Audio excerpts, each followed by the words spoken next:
Hello viewers, welcome back to the greenery. আজকে আমরা আরেকটি ভিডিও নিয়ে চলে এসেছি। সব দিনের মতোই এবারও শুরু থেকে আপনাদের দেখাবো যে কিভাবে গাছ বসাতে হয়।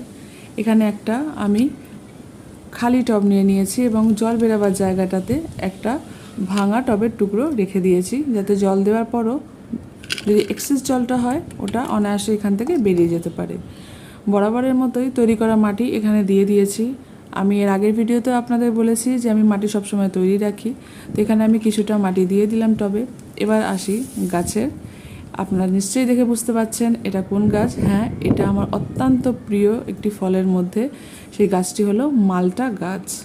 আমি গিয়েছিলাম কিছুদিন আগে নার্সারিতে, গাছটাকে আমি অবশ্যই নিয়ে আসার আমার মন ছিল, আর আমি গেছিলাম এই গাছটারই খোঁজে, তো লাকিলি পেয়েও গেছি।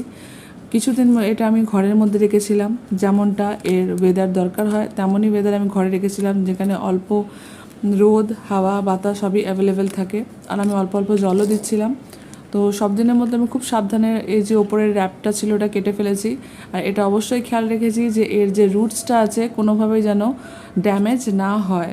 আপনারা দেখতে পাচ্ছেন আমি খুবই আলতোভাবে এর যে প্লাস্টিকটা ছিল র্যাপিং ওটা আমি বার করে নিয়েছি।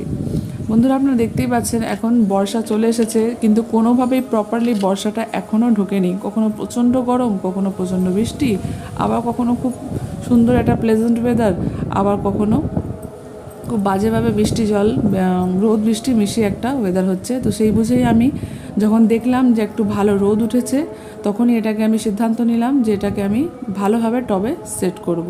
সেইভাবে আমি 5 থেকে 6 দিন এটাকে ঘরের একটা ভালো ওয়েদারে রেখেছিলাম, কিন্তু অবশ্যই সেখানে রোদ অ্যাভেলেবেল ছিল, আর আমি রেগুলারলি যেমন জল দেয় তেমন দিয়েছিলাম। আপনারা দেখতে পাচ্ছেন এটা সামান্য একটু বাঁকা বসেছে, তো আমি খুবই আলগা হাতে চেষ্টা করব আলতোভাবে খুব সেফটি মেনটেন করে যাতে এটা বসাবার। আমাদের মালটা গাছটা খুব সুন্দরভাবে বসে গেছে।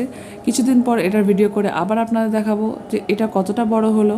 ফল তো অবশ্যই এখন আসছে না, এটাকে এখন তৈরি করতে হবে গাছটাতে, নিশ্চয়ই সিজনে ফল আসবে। তো বন্ধুরা, দেখতে থাকুন দ্য গ্রিনারি। এরপরের ভিডিওতে দেখাবো যে মালটা গাছটা কতটা বড় হলো। আজকে এতটুকুনি।